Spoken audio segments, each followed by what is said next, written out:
Ami Renardo, bien le bonjour. Aujourd'hui sur la chaîne, on va parler d'un jeu de type Battle Royale, mais avec une ambiance familiale quand même. Et je pense que vous l'aurez deviné, il s'agit du jeu Lost Island Stratego. Ici, de 2 à 4 joueurs vont pouvoir régler leurs différends, et ce en une trentaine de minutes environ. Et pour cela, grosso modo, vous allez envoyer votre escouade sur l'île pour à la fois récupérer des butins, pour acheter des améliorations, mais surtout pour tenter de récupérer le drapeau. À côté de ça, vous devrez expulser toute la concurrence qui va vous séparer de la victoire. Et bien sûr, à l'instar d'un Battle Royale, l'île va tranquillement mais sûrement se rétrécir, ce qui va rendre les conflits inévitables. Et ceci étant dit, je vous propose de voir comment devenir le maître de l'île. Pour ce qui est de la mise en place, vous allez mélanger et placer les 4 tuiles pierres sur le plateau. Vous ferez de même avec les tuiles restantes et vous allez ainsi former l'île. Vous allez choisir une couleur avec un bateau et 6 soldats qui ont une valeur allant de 1 à 6, ce qui va représenter en quelque sorte leur puissance. Vous allez en prendre 3 que vous allez placer autour d'une tuile pierre comme ceci, et vous placerez les 3 autres à l'avant de votre bateau. Enfin, vous allez tous prendre une pièce, et là, vous êtes prêts à démarrer le combat. Dans une partie de Lost Island Stratego, pour remporter une partie, vous devrez à la fois vous emparer du drapeau et être le dernier joueur présent sur l'île. Vous allez bien sûr commencer par un premier joueur, et vous allez jouer à tour de rôle jusqu'à justement arriver à cette condition de fin de partie. Et votre tour va se décomposer en 3 étapes, avec une première étape où vous allez pouvoir effectuer jusqu'à 2 actions, une étape où vous allez pouvoir acheter des power-ups, qu'est-ce que c'est? On voit ça après, et enfin une dernière phase où bien sûr l'île va se rétrécir, et ça sera ensuite au tour du joueur suivant. Du coup, première étape, vous allez pouvoir réaliser jusqu'à 2 actions parmi 6 différentes. Vous pourrez bien sûr faire 2 fois la même, excepté l'action de renforcer qu'on voit juste après. Première action possible, c'est se déplacer, et ce sur n'importe quelle case adjacente libre orthogonalement. Au lieu de ça, vous allez pouvoir retourner une tuile, encore une fois adjacente orthogonalement, et libre. Et derrière ces petites tuiles, vous allez pouvoir retrouver 3 icônes différentes. Tout d'abord, si vous êtes chanceux, vous allez pouvoir retrouver un butin. Et vous allez tout simplement mettre le nombre de pièces indiquées sur la tuile qui va de 1 à 3. Et pour pouvoir vous emparer de ce magnifique trésor, vous devrez vous déplacer dessus. Autrement, vous pourrez tomber sur des bombes que vous allez placer dans le sens que vous voulez. Sur celle-ci, vous allez retrouver différentes lignes, et tous les soldats se trouvant sur une case dans les directions indiquées seront touchés. Cette bombe a une valeur, et vous allez la comparer à celle de tous les explorateurs atteints. Si la puissance des soldats est strictement inférieure à celle de la bombe, c'est foutu, et direction l'arrière du bateau. Une fois ceci fait, la tuile va rester en jeu et sera considérée comme une tuile île normale. Et enfin, le dernier type d'effet que vous allez pouvoir retrouver, ce sont les tempêtes. Elles vont toucher tous les explorateurs d'une ligne de votre choix, et vous allez choisir une direction et déplacer les soldats d'une case à l'opposé de cette tempête. Si ça tombe à l'eau, plouf, ça retombe à l'arrière du bateau, et si l'explorateur portait le drapeau, il va le laisser sur la tuile qu'il vient de quitter. Si par chance vous êtes propulsé sur une case qui contient des pièces, ou voire même mieux, le drapeau, vous récoltez vos gains. Et comme pour les bombes, une fois l'effet terminé, la tuile tornade va rester sur l'île comme une tuile normale. Autre action possible, c'est visiter les pierres en vous déplaçant dessus. Vous allez retourner la tuile, et si c'est un butin, vous allez ramasser immédiatement les pièces.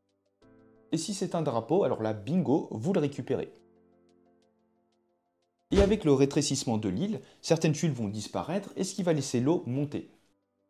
Et vous pourrez ainsi traverser à la nage aussi loin que les eaux en bleu clair le permettent, à condition de terminer votre déplacement sur une case île.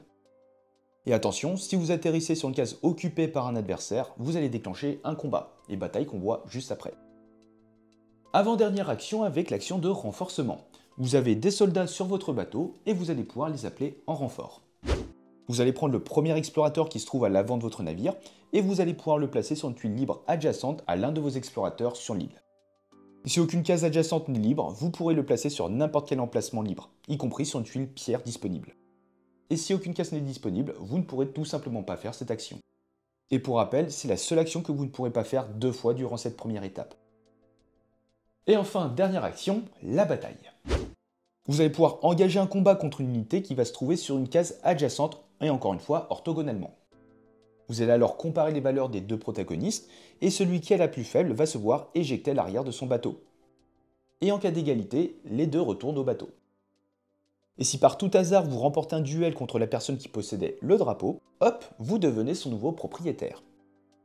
En cas d'égalité, le drapeau va tomber et rester au sol. A noter que si une bataille expose un soldat de valeur 1 face à un soldat de valeur 6, ça sera toujours le soldat de valeur 1 qui va remporter le combat.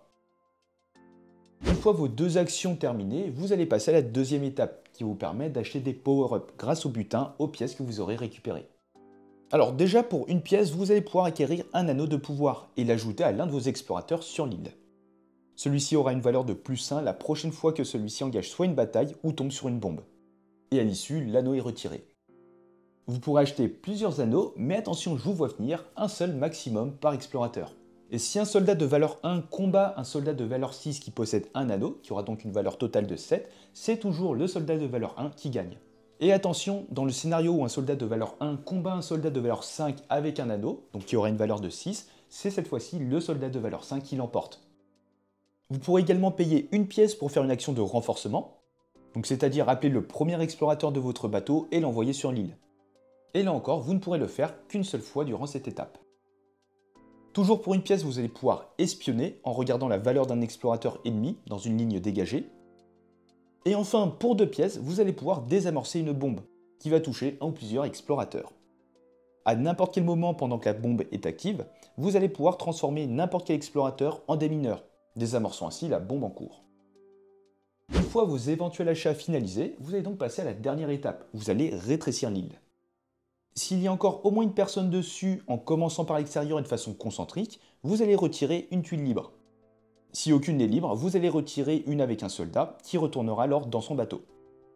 A noter que vous ne pourrez pas retirer une tuile pierre ou une tuile sur laquelle se trouve le drapeau. Et une fois cette étape réalisée, ça sera ensuite au tour du joueur suivant. Et vous allez ainsi enchaîner les tours jusqu'à ce qu'il ne reste plus qu'une seule équipe encore présente sur l'île en possession du drapeau. Et dans ce cas-là, ce joueur est déclaré vainqueur.